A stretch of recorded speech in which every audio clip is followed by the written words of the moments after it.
নমস্কার শ্রোতা বন্ধুরা, গল্প কথার আসরের আজকের অনুষ্ঠানে যোগদানের জন্য আপনাদের অশেষ ধন্যবাদ। আমি রাজীব ঘোষ। আজকে পাঠ করব প্রেমেন্দ্র মিত্রের একটি ছোট গল্প। গল্পের নাম হয়তো।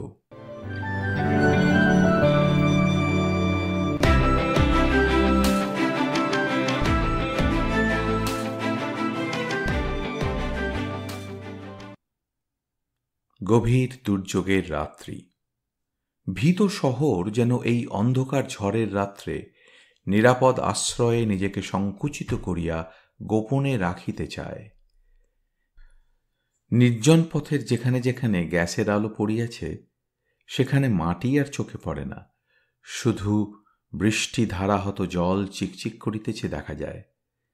পথের ধারের গাছগুলি ঝড়ের তাড়নায় অসহায় বন্দীর মতো মাটির শৃঙ্খল ছিঁড়িবার জন্য যেন উন্মত্ত হইয়া উঠিয়াছে। এমনই রাত্রিতে আকাশের উৎপীড়নে বিপর্যস্ত পৃথিবীকে হঠাৎ বড় অসহায় বলিয়া মনে হয়। অকস্মাৎ যেন এই ক্ষুদ্র গ্রহটির দুর্বল কয়েকটি প্রাণীর ভবিষ্যৎ সম্বন্ধে গভীর হতাশায় মন আচ্ছন্ন হইয়া যায়। পথের ধারে গ্যাসের আলোগুলি কেমন নিষ্প্রভ হইয়া গেছে। সমস্ত মানব জাতির আশার সঙ্গে কেন জানি না তাহার একটি উপমা বারবার মনে আসিতে চায়। বাস হইতে নামিয়া নির্জন কর্দমাক্ত পথ দিয়া বৃষ্টির ঝাপটা হইতে দেহকে বাঁচাইবার নিষ্ফল চেষ্টা করিতে করিতে এমনই সব চিন্তা লইয়া বাড়ি ফিরিতেছিলাম। কিন্তু মানব জাতির ভবিষ্যৎ সম্বন্ধে অস্পষ্ট হতাশা ছাড়া আর একটি ভয় মনের গোপনে ছিল। সে আশঙ্কা ব্যক্তিগত ও তাহার হেতু অত্যন্ত স্পষ্ট। পথ অনেকখানি, মাঝে একটি নূতন অর্থ সমাপ্ত সেতু পার হইতে হইবে। সেতুটি এখনো চলাচলের উপযুক্ত হইয়া ওঠে নাই। চলিবার রাস্তা সংকীর্ণ, ধারের রেলিং দেওয়া হয় নাই। সাধারণ অবস্থাতেই এক একটি কাঠের তক্তার উপর সন্তর্পণে পা রাখিয়া চলিতে হয়। এই দুর্যোগের রাত্রে সে সেতু পার হইতে বিশেষ বিপদের সম্ভাবনা। মনে মনে সেই বিপদের সম্মুখীন হইবার জন্যই সাহস সঞ্চয়ের চেষ্টা করিতেছিলাম। পোলের নিকট আসিয়া কিন্তু অনেকটা আশ্বস্ত হইলাম। সারাদিনের ভিতর পোলটির নির্মাণ কার্য বেশ অগ্রসর হইয়া গিয়াছে। ধারে রেলিং দেওয়া হয় নাই, কিন্তু কাঠের তক্তার ফাঁক দিয়া গলিয়া পড়িবার ভয় আর নাই। কাঠগুলি মজবুত করিয়া ইতিমধ্যে জোড়া হইয়াছে। চেন দিয়া ঝোলানো পোলটি ঝড়ের বেগে দুলিতেছিল। ভয় যে একটু না হইতেছিল এমন নয়, কিন্তু শেষ পর্যন্ত মরিয়া হইয়া তাহার উপর পা বাড়াইয়া দিলাম। পোল পার না হইলে এই ঝড় বৃষ্টি মাথায় করিয়া আরও 1 মাইল পথ ঘুরিয়া যাইতে হয়। পা দিয়াই বুঝিলাম ঝড়ের সহিত যুঝিয়া এই দোদুল্যমান পোল পার হওয়া সহজ কথা নয়। শুধু সাহস নয়, শক্তিরও প্রয়োজন। ঝড়ের বেগ খোলা নদীর উপর এমন প্রচণ্ড হইয়া উঠিয়াছে যে প্রতি মুহূর্তেই একেবারে নিচে গিয়া পড়িবার সম্ভাবনা। লোকজন কেহ কোথাও নাই। এই জনহীন সেতুর উপর অহংকার বিসর্জন দিয়া হামাগুড়ি দিয়া গেলেই বা ক্ষতি কি? চিন্তা করিতে করিতে কিছু দূর অগ্রসর হইয়াছি। এমন সময় থমকিয়া দাঁড়াইয়া পড়িলাম। পোলের এপার হইতে একটি টিমটিমে কেরোসিনের বাতি প্রাণপণ চেষ্টা করিয়া ওপারের অন্ধকারকে একটু তরল করিতে পারিয়াছে মাত্র। সেই তরল অন্ধকারে 2টি অস্পষ্ট মূর্তি চোখে পড়িল। তাহারা ওধার হইতে পোল পার হইবার জন্য চেষ্টা করিতেছে। তাদের একটি মূর্তি নারীর। এই অন্ধকার দুর্যোগের রাত্রে 2টি নরনারী কি এমন প্রয়োজনে এই বিপদসংকুল সেতুপথ পার হইতে আসিয়াছে একথা ভাবিয়া সেদিন থমকিয়া দাঁড়াই নাই। এই দুর্যোগের রাতে এরূপ ব্যাপার যতই কৌতূহলজনক হোক না কেন বিস্ময়কর নয়। কিন্তু ওপারের তরল অন্ধকারে দুইটি নাতিস্পষ্ট নরনারী মূর্তির যে আচরণ চোখে পড়িল তাহা সত্যই অসাধারণ। মেয়েটি আসিতে চায় না, শুধু পোল পার হইবার ভয়, না আর কোনো গভীরতর আশঙ্কা জানি না। সমস্ত শক্তি দিয়া প্রাণপণে পুরুষটির আকর্ষণ সে যেন প্রতিরোধ করিতে চাহিতেছিল। ঝড়ের শব্দের ভিতর দিয়া তাহাদের যে কয়েকটি কথা শুনিতে পাইতেছিলাম তাহাতে পুরুষটি তাহাকে আশ্বাস দিতে চাহিতেছে বলিয়াই মনে হইল। ঝড়ের সহিত যুঝিয়া তখন সেতুর মাঝামাঝি আসিয়া পৌঁছিয়াছি। দেখিলাম শেষ পর্যন্ত মেয়েটি অত্যন্ত যেন অনিচ্ছার সহিত রাজি হইয়াছে। পুরুষটি তাহার হাত ধরিয়া ওদিক হইতে পোলের ওপর অগ্রসর হইতে লাগিল। আরও খানিকটা অগ্রসর হইয়া তাহাদের মুখোমুখি হইলাম।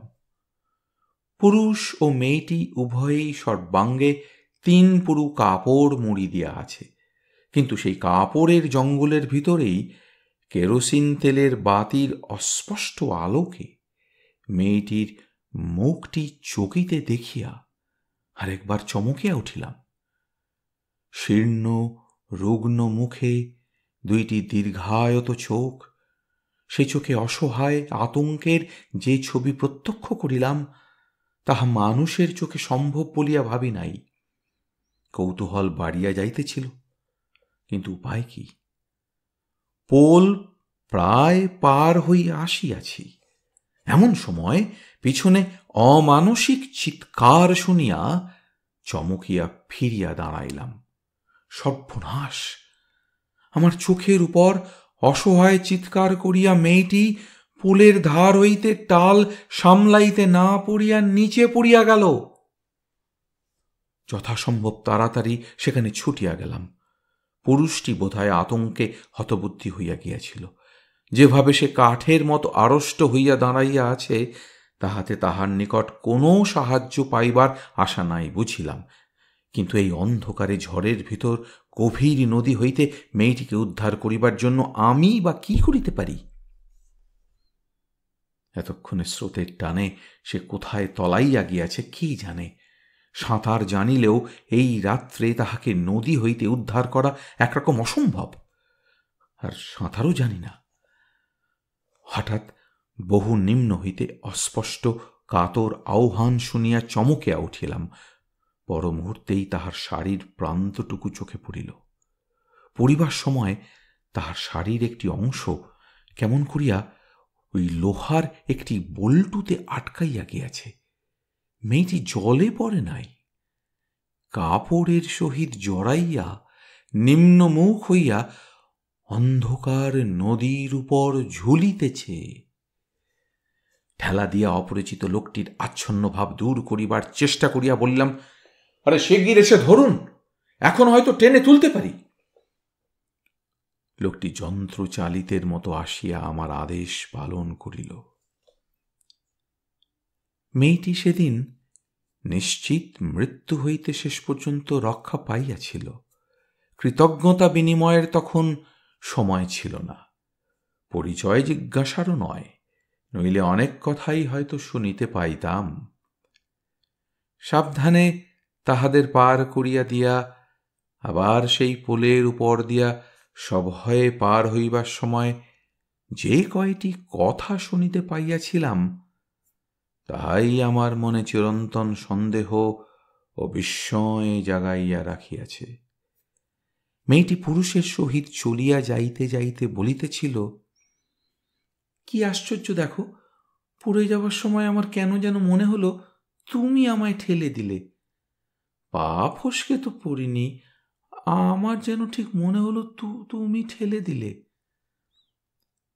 তাহাদের কথা ক্রমশ অস্পষ্ট হইয়া আসিতেছিল। লোকটির হাসি শুনিতে পাইলাম। সে যেন বলিতেছিল, পাগল, কি যে বলো, আমি ঠেলে দেব তোমায়। সে ঘটনাটি ভুলিতে পারি নাই।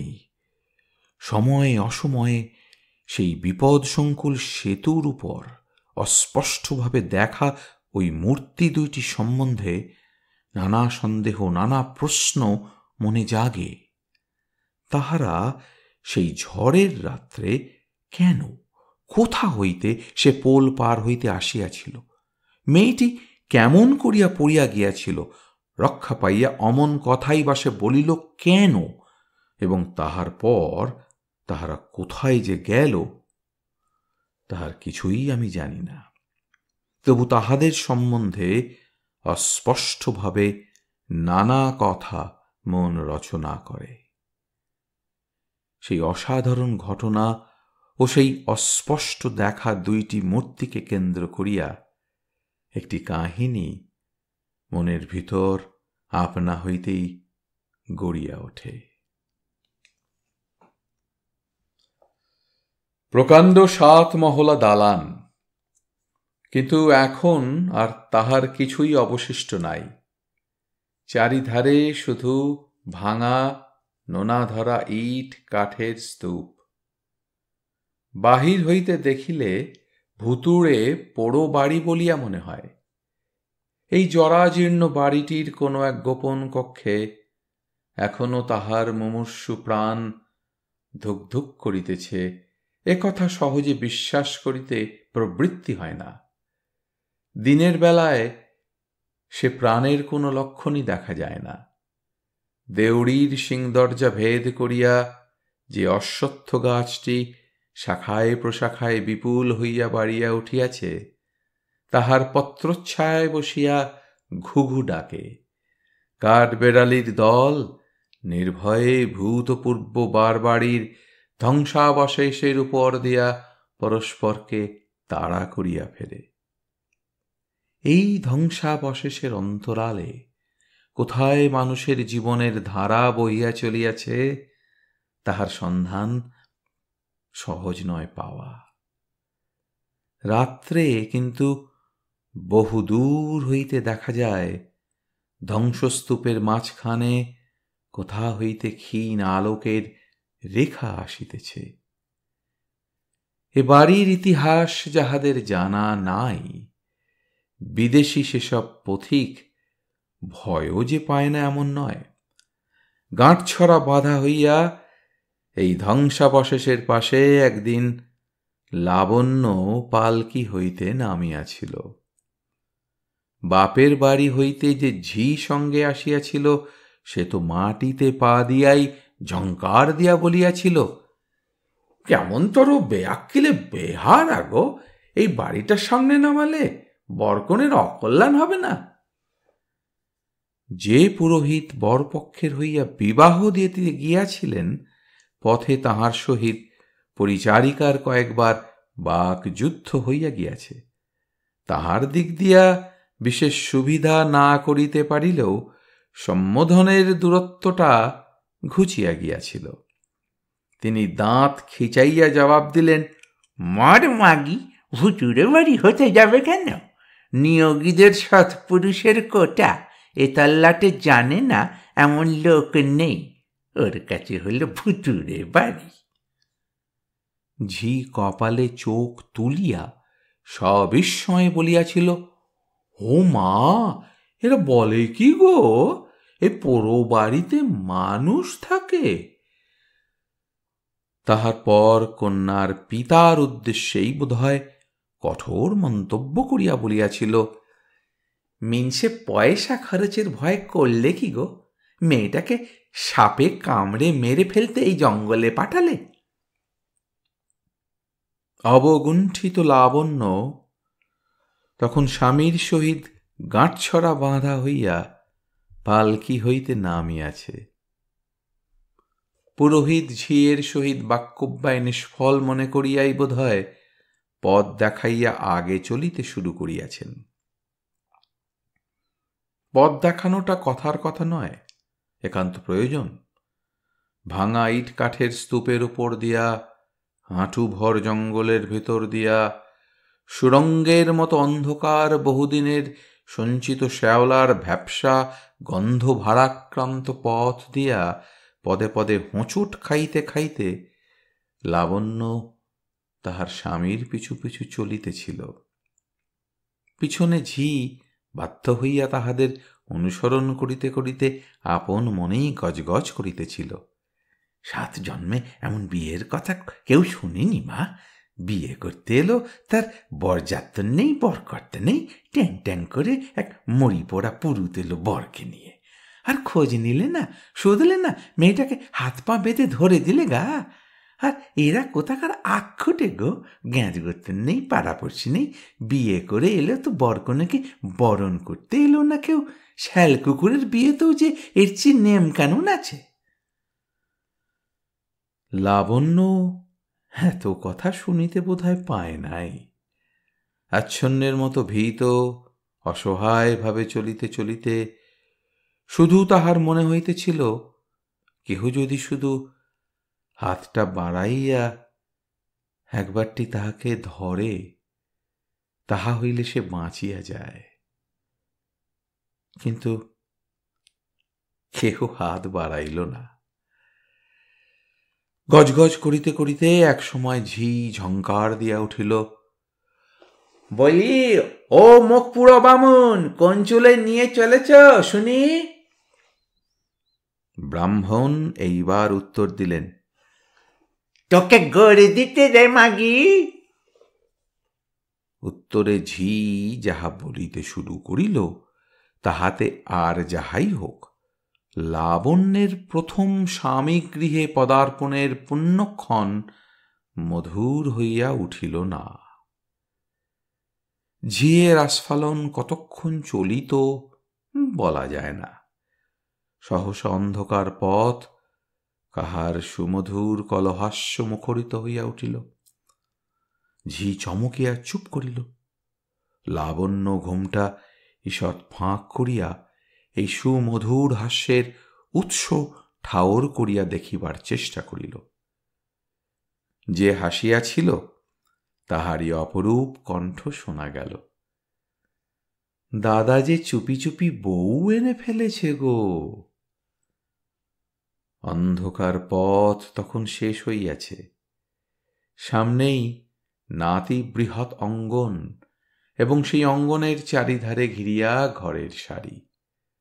আলোতে আসিয়া দাঁড়াইতেই শাঁখ বাজানো থামাইয়া যে মেয়েটি আসিয়া লাবণ্যের মুখের ঘোমটা সরাইয়া আর একবার মধুর হাস্যে সমস্ত বাড়ি মুখর করিয়া তুলিল, তাহার মুখের দিকে একটি নিমেষের জন্য চাহিয়া চোখ নামাইলেও লাবণ্যের বিস্ময়ের আর অবধি রইল না।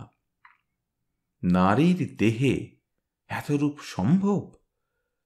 লাবণ্যের কখনো জানিবার সুযোগ হয় নাই। মেয়েটি হাসিয়া বলিল, ও মা, কেমন বউ গো, প্রণাম করে না কেন? প্রণাম করতে জানো না? কাহাকে প্রণাম করিতে হইবে কিছুই বুঝিতে না পারিয়া লাবণ্য হেঁট হইয়া মেয়েটিকে প্রণাম করিতে যাইতেছিল। মেয়েটি খিলখিল করিয়া হাসিয়া সরিয়া গিয়া বলিল, আমাকে নয় গো, আমাকে নয়, পিসিমাকে দেখতে পাচ্ছ না? লাবণ্য দেখিল। দেখিয়া বুঝি অজ্ঞাতে একটু শিহরিয়া উঠিল।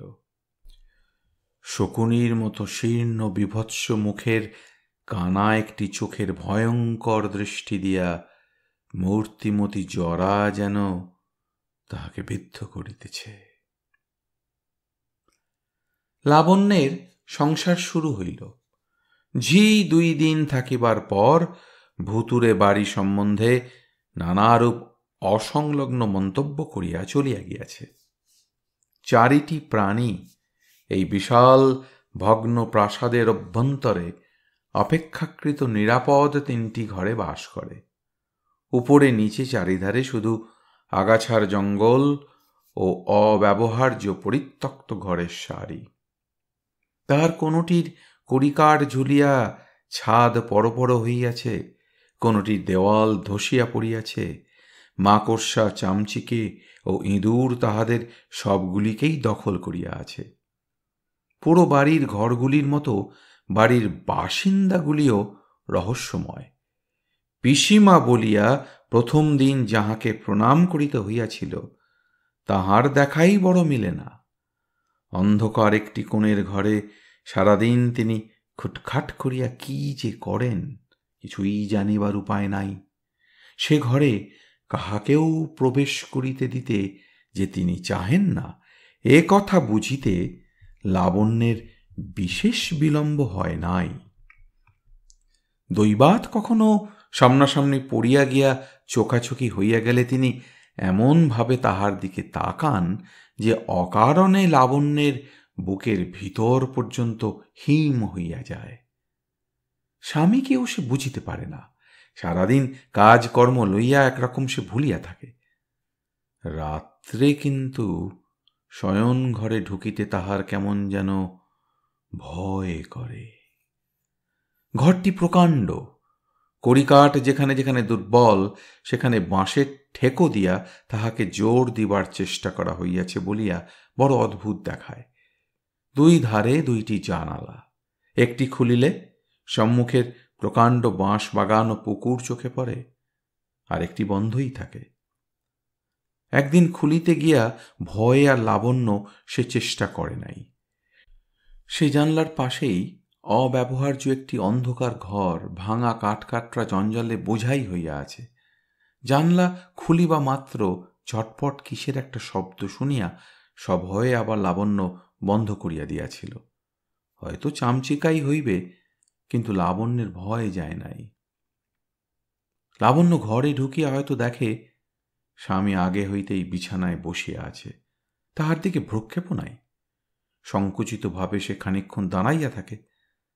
তাহার পর ধীরে ধীরে হয়তো বিছানার এক পাশে বসে। স্বামী তবুও ফিরিয়া চাহে না, নিজের চিন্তাতেই তন্ময় হইয়া থাকে। তাহার পর হঠাৎ এক সময় স্বামী তাহাকে জড়াইয়া ধরিয়া আদরে চুম্বনে একেবারে অভিভূত করিয়া দেয়। স্বামীর কঠিন বাহুবন্ধনের ভিতর নিশ্চিন্ত আরামে আত্মসমর্পণ করিতে গিয়া কিন্তু লাবণ্য সম্পূর্ণ সফল হয় না। তাহার মনের কোথায় যেন একটি বাধা থাকিয়া যায়। সস্নেহে তাহাকে কাছে বসাইয়া বাম বাহু দিয়া তাহার কণ্ঠ জড়াইয়া ধরিয়া স্বামী জিজ্ঞাসা করে, তোমার এখানে কষ্ট হচ্ছে না তো লাবণ্য? লাবণ্য ঘাড় নাড়িয়া জানায়, না, তাহার কষ্ট হইতেছে না। আমাকে তোমার পছন্দ হয়েছে তো? অত্যন্ত সাধারণ স্বামী স্ত্রীর প্রশ্নোত্তর। সলজ্জভাবে হুঁ বলিয়া লাবণ্য স্বামীর বুকে মুখ লুকাইয়া ফেলে। কিন্তু এই সাধারণ কথাবার্তা হঠাৎ অসাধারণ রূপ গ্রহণ করে। স্বামী সজোরে তাহার মুখটা তুলিয়া ধরিয়া হঠাৎ উগ্র কণ্ঠে বলে, অত্যন্ত সহজে হুঁ বলে ফেললে কেমন? পছন্দ হওয়াটা তোমাদের কাছে কি এমনি সহজ ব্যাপার? লাবণ্য কিছু বুঝিতে না পারিয়া সবিস্ময়ে চাহিয়া থাকে। স্বামীর গলা আরো চড়িয়া যায়। উত্তেজিতভাবে বলিতে থাকে, একবার জড়িয়ে ধরে কাছে টেনে নিলেই পছন্দ হয়ে গেল? এই তো পছন্দের দাম, কেমন না? লাবণ্য চুপ করিয়া থাকে। স্বামী বিছানা হইতে উঠিয়া পড়িয়া ক্ষিপ্তের মতো জিজ্ঞাসা করে, বলো, চুপ করে আছো কেন? উত্তর দিতে পারছ না? এ কথার উত্তরে কি বলিতে হইবে কিছু বুঝিতে না পারিয়া লাবণ্য চুপ করিয়া থাকে। স্বামী অশান্তভাবে ঘরের ভিতর পায়চারি করিয়া বেড়ায়। কিন্তু স্বামীর উত্তেজনা যেমন বেগে আসে তেমনি তাড়াতাড়ি শান্ত হইয়া যায়।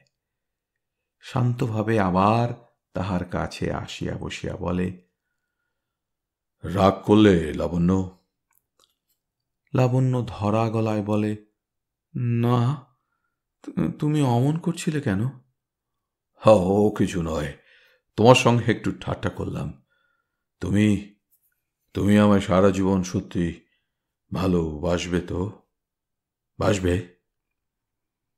লাবণ্যের মুখে হাসি দেখা দেয়, আরেকবার স্বামীর বুকে মাথা রাখিয়া সে ধীরে ধীরে অর্ধস্ফুট স্বরে বলে, তুমি বুঝি বাসবে না? কিন্তু স্বামীর ঠাট্টার সমাপ্তি ওইখানেই নয়। অর্ধেক রাত্রে হঠাৎ ঘুম ভাঙিয়া হয়তো লাবণ্য দেখে ঘরের দেওয়ালে টাঙানো বাতিটি উজ্জ্বলভাবে জ্বলিতেছে এবং স্বামী বিছানায় উঠিয়া বসিয়া তাহার মুখের দিকে অপলক দৃষ্টিতে তাকাইয়া আছে। সেই দৃষ্টিতে অনুরাগের কোমলতা নাই, সেই দৃষ্টি তীব্র, তীক্ষ্ণ। লাবণ্য চোখ খুলিয়া চাহিতেই স্বামী যেন অপ্রস্তুত হইয়া চোখ ফিরাইয়া লইয়া সরিয়া বসে। লাবণ্য জিজ্ঞাসা করে, অমন করে উঠে বসেছিলে কেন গো? না, কিছু না। তুমি ঘুমের মধ্যে কি যেন বলছিলে, তাই শুনছিলাম। আমি কি কি বলছিলাম?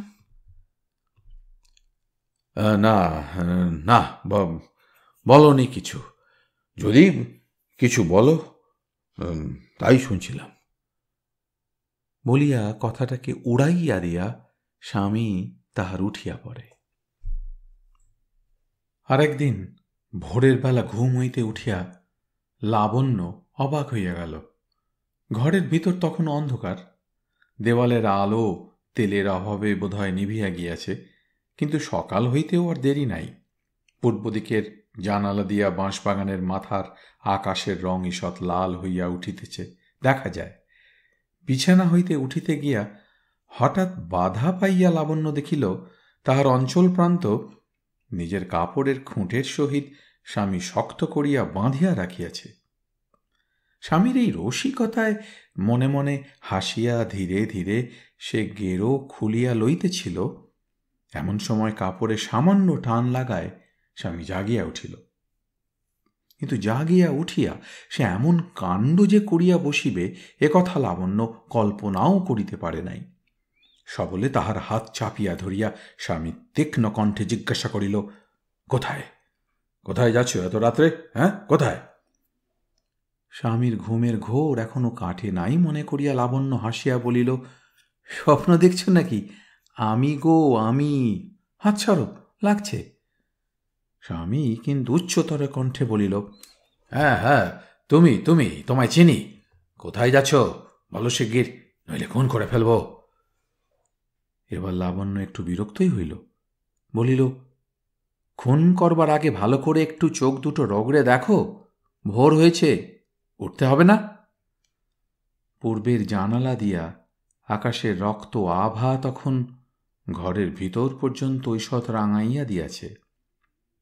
সেই দিকে চাহিয়া হাত ছাড়িয়া দিয়া স্বামী খানিক চুপ করিয়া রহিল। তাহার পর হঠাৎ হো হো করিয়া হাসিয়া বলিল, আরে চোর বলে আর একটু হলে তোমায় খুন করতে যাচ্ছিলুম আর কি। আরে ভারী বিশ্রী স্বপ্ন দেখছিলুম। হয়তো কথাটা সত্য, কিন্তু লাবণ্যের মনে কেমন একটি সন্দেহ জাগিতে থাকে। কাপড়ে গিঁট দেওয়ার রসিকতাটা কেমন যেন বিসদৃশ ঠেকে। স্বামীকে সে বুঝিতে পারে না বটে, কিন্তু এবারের সুন্দরী মেয়েটিকে তাহার আরও দুর্জ্ঞেয় বলিয়া মনে হয়। বয়সে সে তাহার চেয়ে কিছু বড়ই হইবে।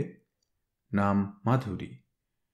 সে যে এবারের কে, এ পরিবারটির সহিত তাহার সম্বন্ধ যে কি, তাহা জানিবার উপায় নাই।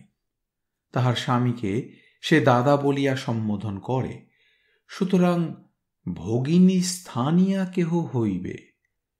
কিন্তু আপনার ভগিনী যে নয় এ বিষয়ে শুধু চেহারা দেখিয়া নয়, তাহার আচরণ দেখিয়াও নিঃসন্দেহ হওয়া যায়। মাধুরীর বিবাহ হইয়াছে কিনা বলা অসম্ভব। সে চড়াপাড় শাড়ি পরে, সর্বাঙ্গে তাহার বহুমূল্য অলঙ্কার সারাক্ষণ ঝলমল করে। পায়ে আলতা পরিয়া বিম্বফলের মতো অধর দুটি তাম্বুলে রঞ্জিত করিয়া সারাদিন সে পটের ছবিটি সাজিয়া থাকে, অথচ তাহার মাথায় সিঁদুর নাই, এবং বিবাহের বয়স অনেক দিন পার হইয়াছে বলিয়াই মনে হয়। তাহার গতিবিধিও রহস্যময়।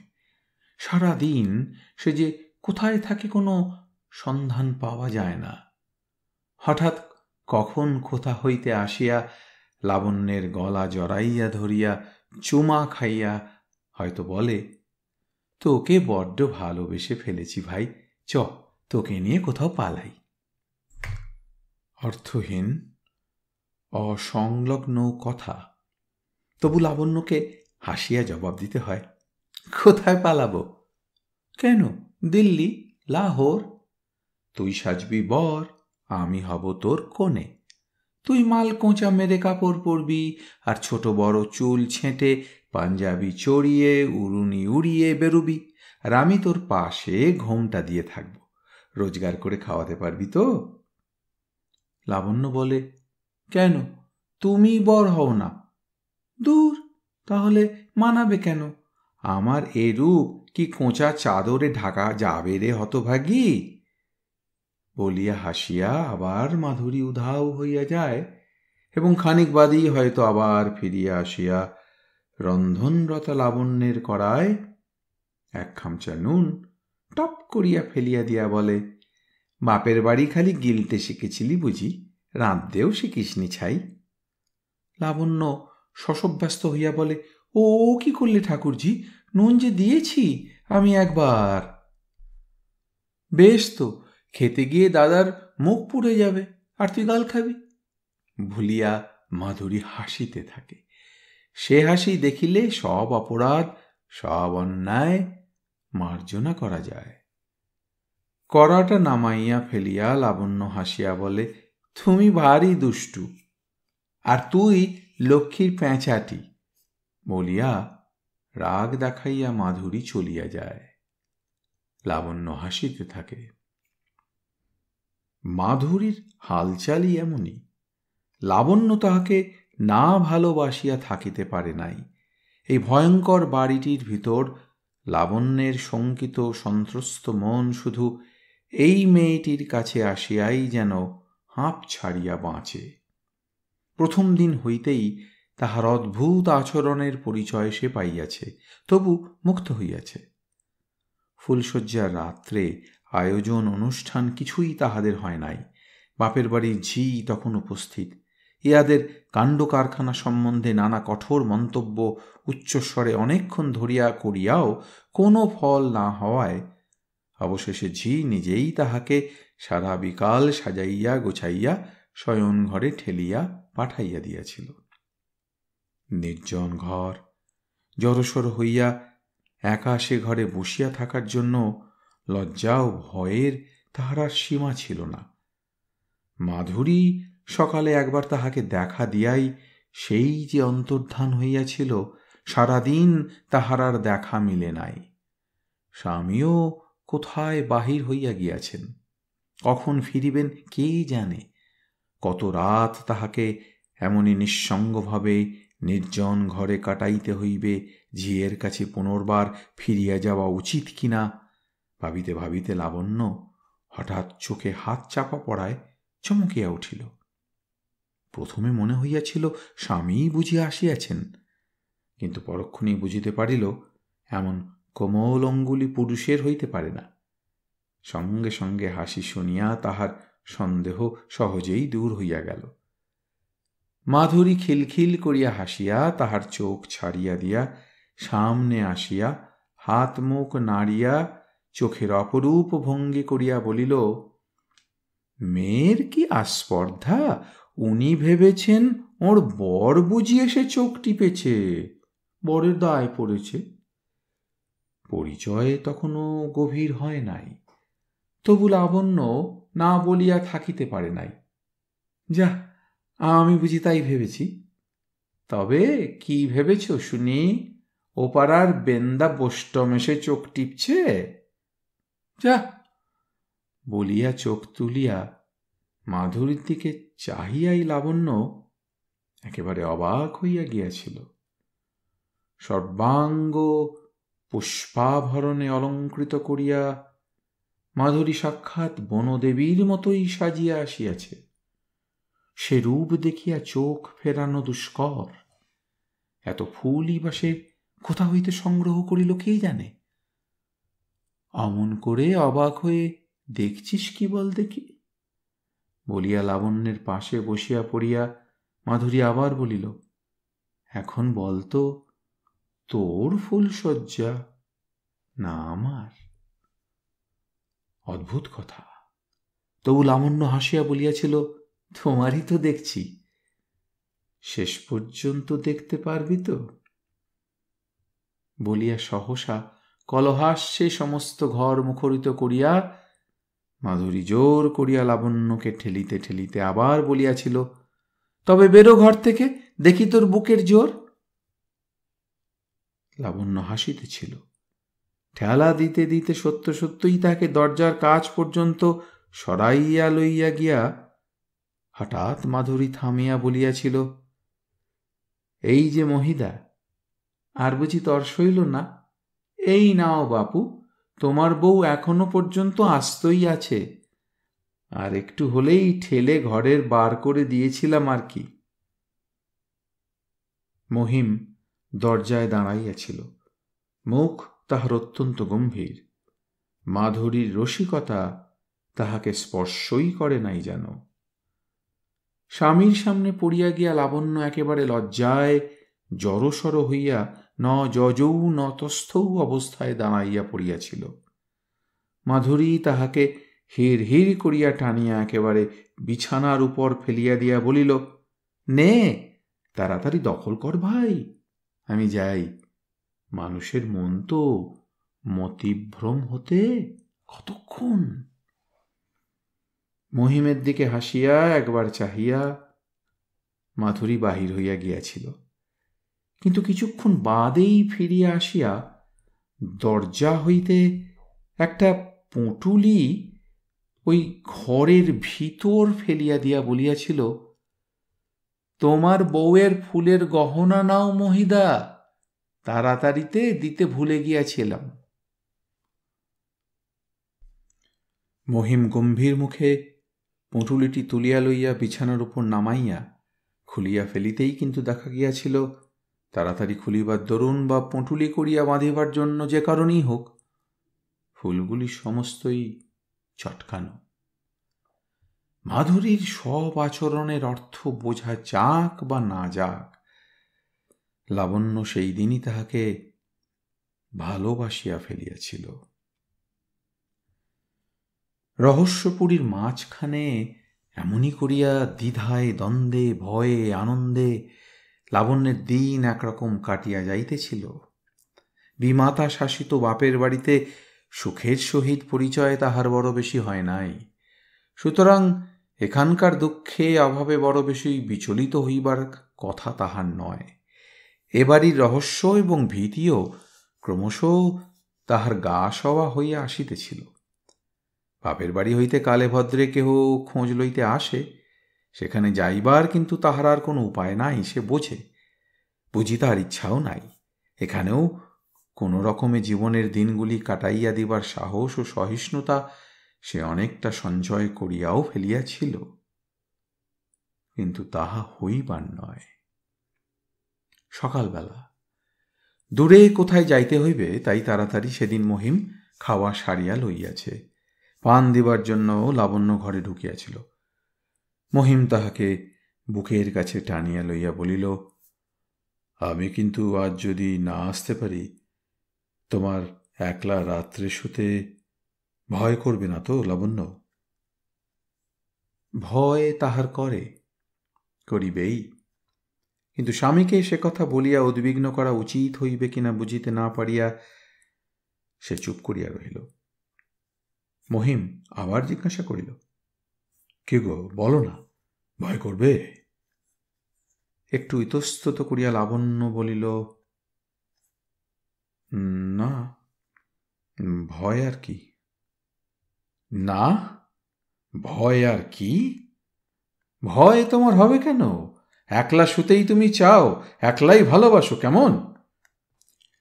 সে স্বরে ব্যঙ্গের আভাস পাইয়া বিস্মিত হইয়া মুখ তুলিয়া লাবণ্য দেখিল স্বামীর মুখ অস্বাভাবিক রকম কঠিন হইয়া উঠিয়াছে। স্বামীর অদ্ভুত আচরণের সহিত তাহার এতদিন ভালো করিয়াই পরিচয় হইয়াছে। একটু ক্ষুণ্ণ স্বরে বলিল, ভয় পাব না বললেও দোষ নয় নাকি? জানি না বাবু। না, দোষ আর কি বলিয়া মহিম সে কথা চাপা দিল। কিন্তু কিয়ৎক্ষণ পরেই তাহাকে ডাকিয়া বলিল, যাওয়ার আগে তোমাকে একটা জিনিস দেখিয়ে যেতে চাই, দেখবে? কি জিনিস? এসো আমার সঙ্গে। স্বামীর এই ছেলে মানুষিতে সায় দিবে কিনা লাবণ্য বিচার করিতেছিল, কিন্তু মহিম তাহাকে সে অবসর দিল না। হাত ধরিয়া এক প্রকার জোর করিয়া টানিয়াই তাহাকে যেখানে আনিয়া দাঁড় করাইল, সেটি পরিত্যক্ত একদিকের মহলের পুরাতন অব্যবহার্য একটি ঘর। মরচে পড়া তালা খুলিয়া লাবণ্যকে ভিতরে ঢুকাইয়া তাহার হাতে একটি দেশলাই দিয়া মহিম বলিল, আচ্ছা, এই দেশলাইটা জ্বালো দেখি। লাবণ্য দেশলাই জ্বালাইতেছিল। হঠাৎ পিছনের দরজা বন্ধের শব্দ শুনিয়া সবিস্ময়ে তাকাইয়া দেখিল স্বামী বাহিরে গিয়া দরজা ভেজাইয়া দিয়াছেন। শুধু তাই নয়, দরজার শিকলি তোলার শব্দও পাওয়া গেল। এ আবার কিরকম ঠাট্টা! লাবণ্য বলিল, ও কি করছো? ভাড়ার এলো রেখে এসেছি, এখন আমার রঙ্গ করার সময় নেই, খোলো তাড়াতাড়ি। কিন্তু দরজার ওদিক হইতে কোনো সারা শব্দও শোনা গেল না। লাবণ্য আবার বলিল, এখন কি ছেলে মানুষের সময়? তোমার এটো থালা বাটি সব পড়ে আছে, পিসিমা ঠাকুরজি কেউ খায়নি, খোলো।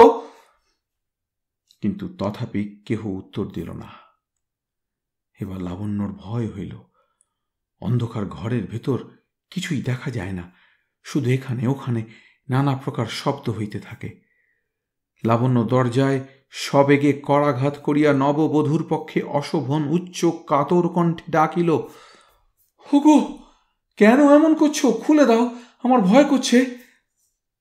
কোথাও কাহারও সারা শব্দ নাই। স্বামীকে সে একটু চিনিতে শিখিয়াছে। মনে হইল যদি সে দরজায় তালা দিয়া একেবারে চলিয়াই গিয়া থাকে, যদি এ ক্ষণিকের পরিহাস না হয়। ভাবিতেই তাহার সর্বাঙ্গে কাঁটা দিয়া উঠিল। এখান হইতে চিৎকার করিয়া গলা চিরিয়া ফেলিলেও কেহ যে শুনিতে পাইবে না, একথা সে ভালো করিয়াই বুঝে। এই অন্ধকার নির্জন পরিত্যক্ত ঘরে তাহাকে সারা দিন রাত্রি কতক্ষণ যে কাটাইতে হইবে কে জানে। আশঙ্কায় উদ্বেগে কাঁদিয়া ফেলিয়া আরেকবার স্বামীকে মিনতি করিয়া কাতর স্বরে সে বলিল, ওগো, তোমার পায়ে পড়ি, খুলে দাও, কেন আমায় এমন করে কষ্ট দিচ্ছ? সে মিনতি কেহ শুনিল না, শুনিবার কেহ ছিল বলিয়াও মনে হয় না। কতক্ষণ এইভাবে যে তাহার কাটিয়াছে সে জানে না। ভয়ের চরম অবস্থা পার হইয়া অবসাদে তাহার সমস্ত দেহমন তখন প্রায় নিস্পন্দ হইয়া আসিয়াছে। লাবণ্যর মনে হইল কে যেন দরজার পাশ দিয়া চলিয়া যাইতেছে। প্রাণপণে চেষ্টা করিয়া সে ডাকিল, কে? বাহিরের পদশব্দ থামিল। লাবণ্য অস্ফুট কণ্ঠে আরেকবার বলিল, আমায় খুলে দাও না গো। পর মুহূর্তেই সুমধুর হাস্যধ্বনি শোনা গেল, ও মা, তুই এখানে? তাহার পর শিকলি খুলিয়া ঘরে ঢুকিয়া মাধুরী বলিল, আর আমি এই ভেবে নিশ্চিন্ত হয়ে বসে আছি যে তুই পালিয়ে গেছিস। দেখ দেখি তোর অন্যায় এমন করে মানুষকে হতাশ করে।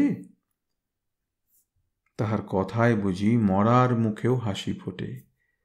ম্লান হাসিয়া লাবণ্য বলিল, জমের বাড়ি ছাড়া পালাবো কোথায় ঠাকুরজি?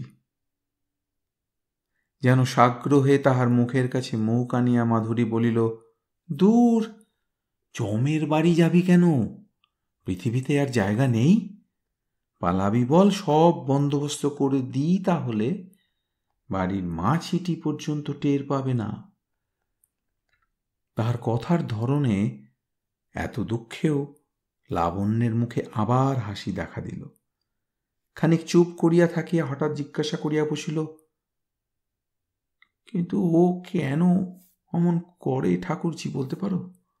কি আমার অপরাধ? তোর অপরাধ নয়। মরতে কেন এ বাড়িতে তুই এসে জুটেছিস? পালাতে বললাম, তা কথাটা যেন গায়ে মাখলি না। তোর অপরাধ নয়? কিন্তু খানিক বাদী গম্ভীর হইয়া বলিল, এ বাড়ির এমন দশা কেন জানিস? লাবণ্য তাহার গলার স্বরে বিস্মিত হইয়া উৎসুকভাবে জিজ্ঞাসা করিল, কেন? মাধুরীর উত্তেজিত কণ্ঠ শোনা গেল, মেয়ে মানুষের শাপে, হাজার হাজার মেয়ে মানুষের শাপে এ বাড়ির প্রত্যেকটি ঘরের ভিত পর্যন্ত ঝাঁঝরা হয়ে গেছে। 7 পুরুষ ধরে এরা মেয়ে মানুষের এমন অপমান লাঞ্ছনা নেই যা করেনি। তাদের সে অভিশাপ যাবে কোথায়? জানিয়ে একদিন ছিনিমিনি খেলেছে, তারই জন্য দুর্ভাবনা আজ তোর বরের বুক কুড়ে কুড়ে খাচ্ছে। ও যে সেই বংশের শেষ বাতি। কথা কহিতে কহিতে তাহারা তখন অঙ্গনের আলোকে নামিয়া আসিয়াছে। সে আলোয়ে মাধুরীর মুখের চেহারা দেখিয়া লাবণ্যের বিস্ময়ের আর সীমা রহিল না। অমানুষিক রাগে ও ঘৃণায় তাহার সেই পরম সুন্দর মুখ বিভৎস হইয়া উঠিয়াছে। মাধুরীর সব কথা ভালো করিয়া লাবণ্য সেদিন বুঝিতে পারে নাই, কিন্তু তাহার মনের কোণে একটি অহেতুক আতঙ্কের সঞ্চার হইয়াছিল। সে আতঙ্ক স্বামীর আচরণে ক্রমশ বাড়িয়াই চলিল। স্বামীকে এখন প্রায় দূরে যাইতে হয়, ছুতা করিয়া নয়, সোজাসুজি সবলেই মহিম তাহাকে ঘরের ভিতর পুরিয়া চাবি বন্ধ করিয়া দিয়া যায়। স্বামী চলিয়া যাইবার পর মাধুরী আসিয়া তাহাকে মুক্ত করিয়া দেয়, এইটুকুই যা সান্ত্বনা। আবার স্বামী আসিবার পূর্বে মাধুরী তাহাকে ঘরের ভিতর পুরিয়া দরজা বন্ধ করিয়া রাখে। কিন্তু একদিন এ কৌশল ফাঁক হইয়া গেল। মহিম তাহাকে বন্দী করিয়া চলিয়া গিয়াছিল। মাধুরী আসিয়া দরজা খুলিয়া বলিল, মজা দেখবি তো, আয়। কি মজা? পিসিমার ঘরে কি আছে দেখবি? পিসিমা আজ ভুলে ঘরে তালা না দিয়েই কোথায় বেরিয়েছে। সভয়ে লাবণ্য বলিল, না না, দরকার নেই, পিসিমা এসে পড়বে।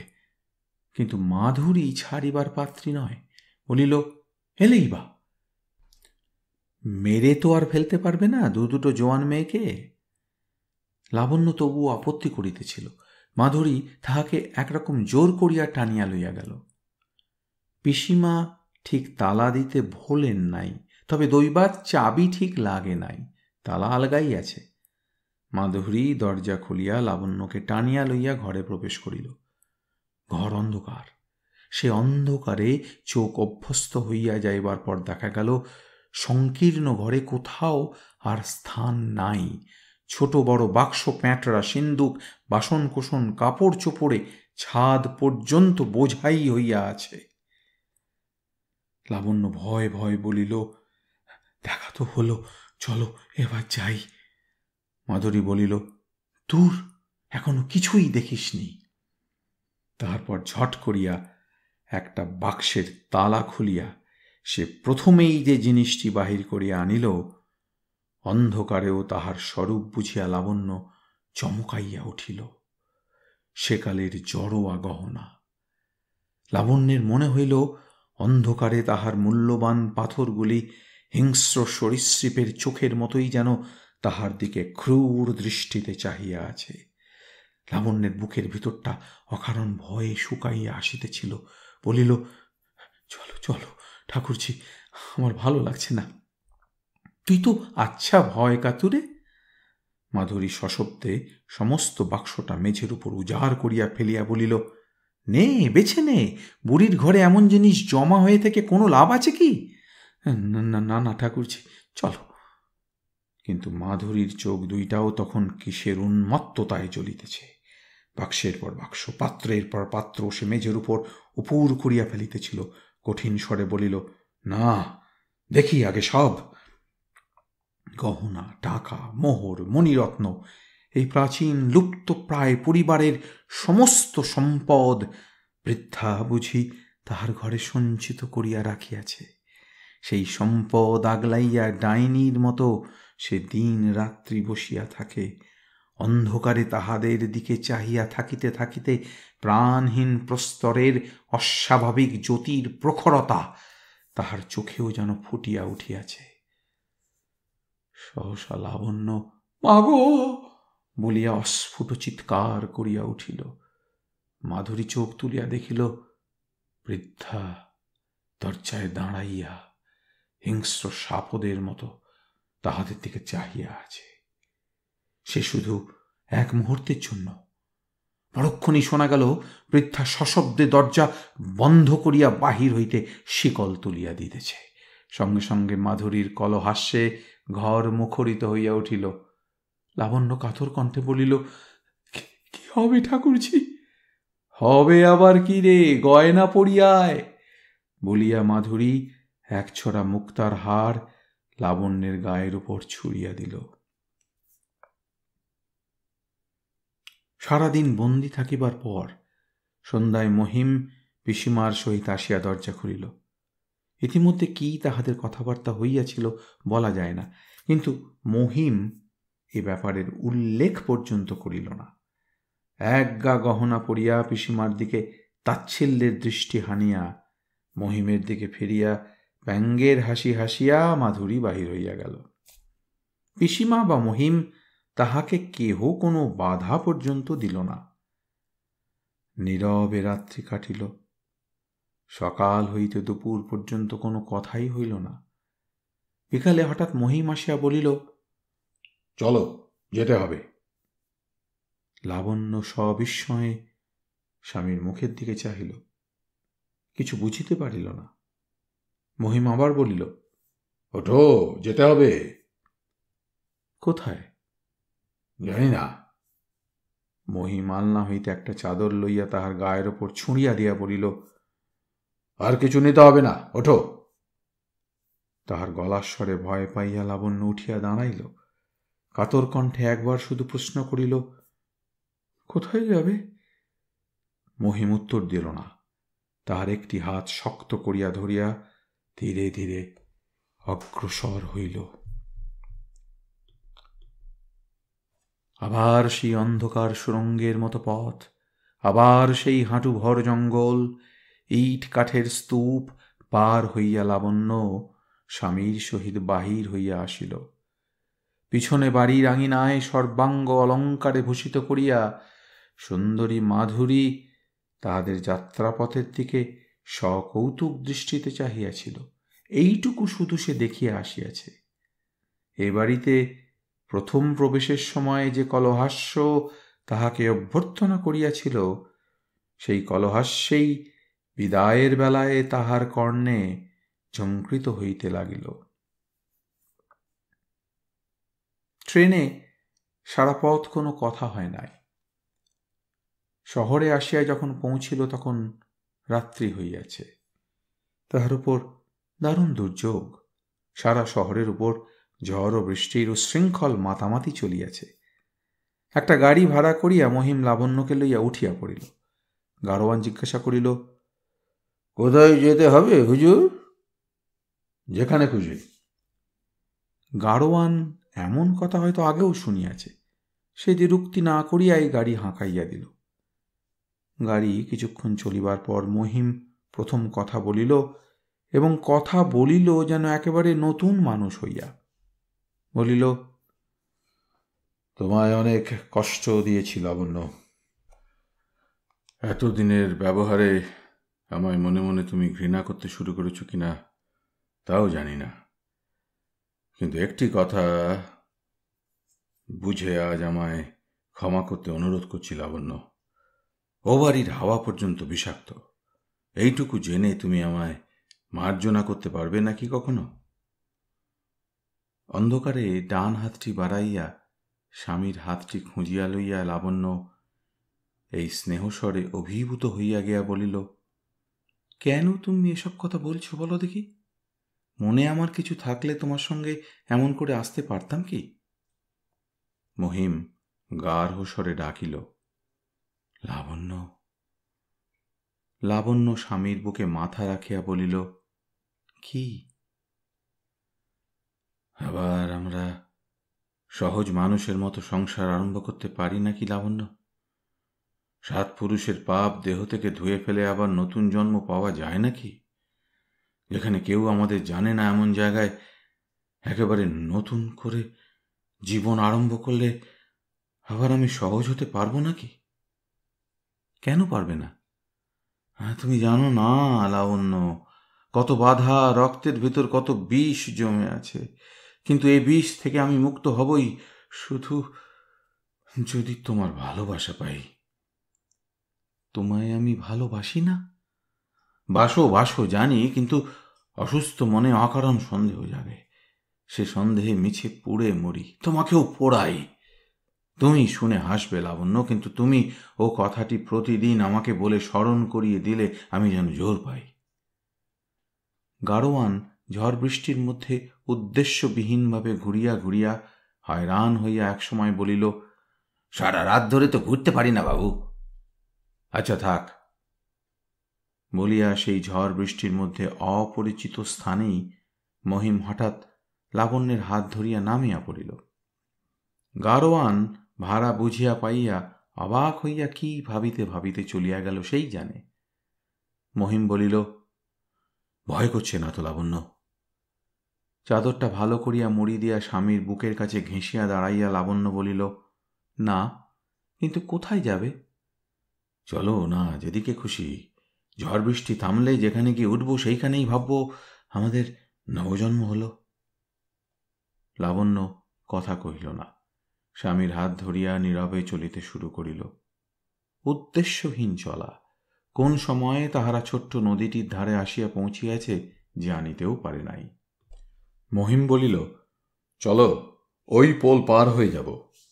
এবার লাবণ্য একটু ইতস্তত করিল, বলিল, কিন্তু ও পোল ভাঙা কিনা কে জানে, যদি পড়ে যাও? তুমিও আমার সঙ্গে পড়বে, পারবে না পড়তে? আবার তাহার চোখের সেই অদ্ভুত দৃষ্টি দেখিয়া লাবণ্য চমকিয়া উঠিল। গাড়ির নিরাপদ আশ্রয়ে লাবণ্যকে বুকের কাছে ধরিয়া যে স্বপ্ন সে দেখিয়াছিল, এতখানি পথ হাঁটিতে হাঁটিতে তাহা মহিমের মন হইতে কখন লুপ্ত হইয়া গিয়াছে। কি বিশ্বাস নারীকে করা যায়? কি তাহার প্রেমের মূল্য? আজ যে ভালোবাসিয়াছে, কাল বিশ্বাসঘাতকতা করিতে তাহার কতক্ষণ? তাহার চেয়ে এই মধুরতম মুহূর্তটিকেই চিরন্তন করিয়া রাখিয়া নিশ্চিন্ত হওয়া যায় নাকি? এই সন্দেহের দোলা হইতে চিরদিনের মতো রক্ষা পাইয়া তাহার ক্লান্ত মন যে তাহা হইলে পরম বিশ্রাম লাভ করিতে পারে। ভালোবাসা জীবনে যদি আপনাকেই অপমানই করে, তখন তাহাকে মৃত্যুর মধ্যে অমর করিয়া রাখিলে ক্ষতি কি? লাবণ্যের হাত ধরিয়া দোদুল্যমান সেতুর উপর দিয়া লইয়া যাইতে যাইতে অকস্মাৎ মহিম তাকে ঠেলিয়া দেয়। তাহার পরের কথা বলিয়াছি। আমার কাহিনী ওইখানেই আসিয়া থামিয়াছে। পোল পার হইয়া মহিম লাবণ্যকে লইয়া কোথায় গিয়াছে আমি জানি না। আমার কল্পনার অন্ধকারে তাহারা বিলীন হইয়া গিয়াছে। কে জানে, মাধুরী হয়তো সেই জনহীন ধ্বংসাবশিষ্ট প্রাসাদের কক্ষে কক্ষে এখনো প্রেতিনীর মতো ঘুরিয়া বেড়ায়। হয়তো আর কোথাও জীবনের সেতু হইতে মহিম লাবণ্যকে কবে ঠেলিয়া দিয়াছে।